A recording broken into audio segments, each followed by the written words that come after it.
Is it going now? Alright, it's recording. We're going to watch Dan fail. Since I already failed. Flying my quad. And I hit him. Oh. That was almost... That's kind of a VTOL takeoff, though. That's like what happens with flaps on. That was only partial flaps. Because you remember what I did, right? Yeah. Flipped it on its back and plowed in. Fly upside down. I don't want to do that yet. Just take it up high, Dan. You'll be fine. And don't do it with flaps. Because flying inverted with flaps would just be not smart. I wish this thing had a screen on the back so I could actually see what the hell my shot looks like. Yeah. I know the screen's on the side and it sucks. Because I can't keep an eye on the play and keep the thing pointed in the right direction and see if I can actually see the thing. Because ideally I'd be able to see it and play with the zoom at the same time. Oh! Oh! There's a nice barrel roll. Just take it up high and fly it upside down and see how it handles inverted. What's it called where you go, you like basically do a full loop. Go like, is that just a loop? Like you go... Which plane? Here, this is the plane loop. It goes like that. Oh, I was just... It's called a loop. Yeah, loop. I don't trust myself inverted. Oh, come on, Dan. Take it up higher. Take it up to like 300 feet and do it.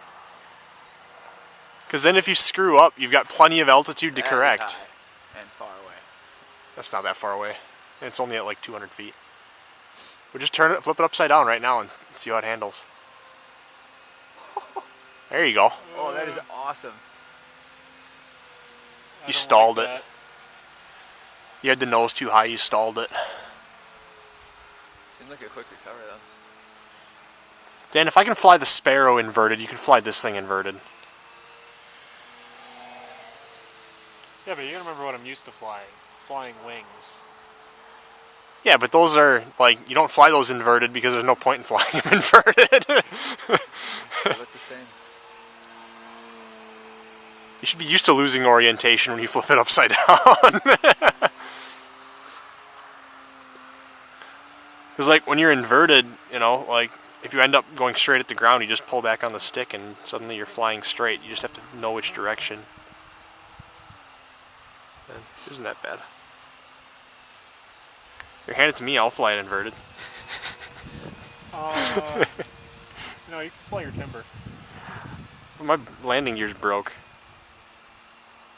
It's not going to be in until like next week, or maybe the week after. There's a story behind that. What happened? He may have been trying to do stall landings. I may have only had like 20 feet to land it in. Of pavement. And he might have been landing onto a hill. Yeah, there was a ditch. A house? No, there was a ditch. So we were on a parking lot, right? Yeah. And then there was like one of those things at the end of the parking, spots, the barriers, things. little Oh, concrete yeah. barriers. Yep. And then there was a ditch below that. It went down like 3 or 4 feet, and then there was a flat field, like at the same height as the ditch. It wasn't really a ditch; it was just an angle down to the field. Yeah. But so when I'm coming in, I'm landing straight towards myself, and my altitude judge is like against the field. So then when I come in, I was coming in 3 feet too low every single time. Oh, no. So I kept hitting the landing gear on that concrete barrier. So I ended up breaking the wires that hold my... So like there's wires that crisscross underneath with springs. Yeah. And I snapped the wire in like 2 places and ripped one of the landing gear off. I've broken it like that before, hitting a tree, but depth perception. My depth perception sucks. Yeah. Whereas Steve's apparently rocks when he's flying quads, line of sight. Yeah, like when you even with something that big, that far out, I can't necessarily tell if it's like when he's in a bank, whether it's angled towards or away. I usually just do something that kind of plays with it, and then, I don't know, based on the way it reacts, Well, no, I get that, but sometimes, like, you don't have the time to react to which way it is, you know what I'm saying? Or, like, the one with the tree, I was pretty sure I was clear of the tree. I knew I was close, but I was pretty sure I was clear. And I landed and it kind of bounced a little bit to one side and I smacked the landing gear in on a tree. Dented the wing a little bit too, but not much damage. Just ripped the landing gear off and I just glued it back on. More stuff total? That's hard to tell. My very first plane is still functional. Wow. So we've got that. So I've got that going for me. Well, mine's technically not because Steve. Oh yeah, that's right. I did crash some of your stuff. I did work on your arrow. Dan's like, here, fly this. And I'm like, Dan, this is way above my skill level. And he's like, no, you'll be fine. Yeah. Oh, I want to see a nosedive and you just pull up. But like with those flying wings, you don't know which direction they're going if you roll it over. Oh, you it's just like this? Like 2 weeks ago. Oh, okay. Like 3 weeks ago. Right, so next week you're going to be doing nosedives to the ground. It handles almost exactly like my timber. It's just a little bit heavier and a little bit faster. So like more power. I can do more with it than Dan can right at this point. Yeah, but it's heavier though. So like I can still do just as much with aerobatics and stuff with my timber. So mine slows down better because I've got slats on it. Right. I do not.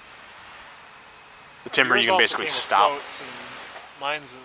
Dude, you should get the floats. Yeah. That reminds me. These would be a little bit I gotta more put the useful. floats on next weekend.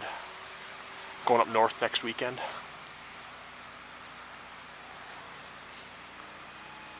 Alright, switch hands on the camera. But this thing does get quite a bit of battery time. Yeah, it's like, I think on the timber it's like 7-8 minutes. And you've got the same 2200s, right? You're just 4-cell instead of 3-cell? Yeah. What kind of ESC does that thing have in it? 40 amp. Dude, I could probably run 4-cell in my timber then. Because I've got a 40 amp ESC. It's probably almost the same power. What's your motor rated? I don't know. That's the thing. I should check that. Motor might only be rated for 30. Or for 3-cell. Yeah, that's what I meant. You should practice some touch and goes, Dan.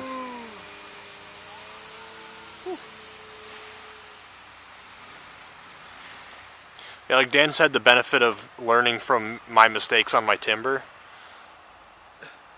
So he doesn't do any crazy stuff. Like, I tried to go for a full flaps takeoff on my first flight with it. What happened?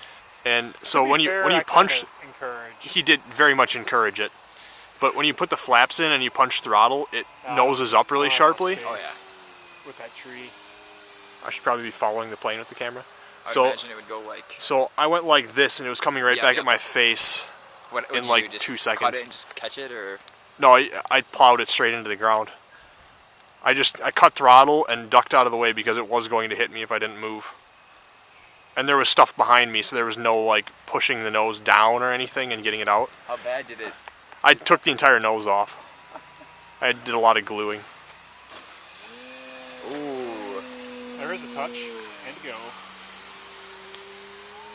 I guess that's good enough for a touch and go. It wasn't really a full landing rollout, but you were doing stall, so it's not going to be a proper landing run out at all. This thing's a lot more stable with the flaps up. Yeah, that's the timber too. Because you end up flying high alpha, because as soon as you hit any throttle, it noses up. But that's the thing though, is when you're trying to slow it down, you end up flying it on the edge of a stall, so it's not going to be very stable at the edge of a stall. Let's get another barrel roll. Not at this low altitude barrel roll. Low altitude aileron roll. It doesn't aileron roll well. He would lose all altitude and plow it straight into the ground. Low altitude inverted. What are you smoking? Nothing. You get it about Got any cigars? Ooh, you almost did. You almost lost that. With that stall, you almost lost it. Your wheels caught. Oh, there you go. Very nice. Just gotta get it rolling, and then you'll be fine.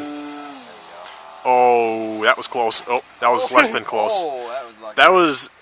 That almost looked like that one crash, Dan, where you had it literally like spinning around in a flat spin. All right, well, I'm gonna pause your recording here.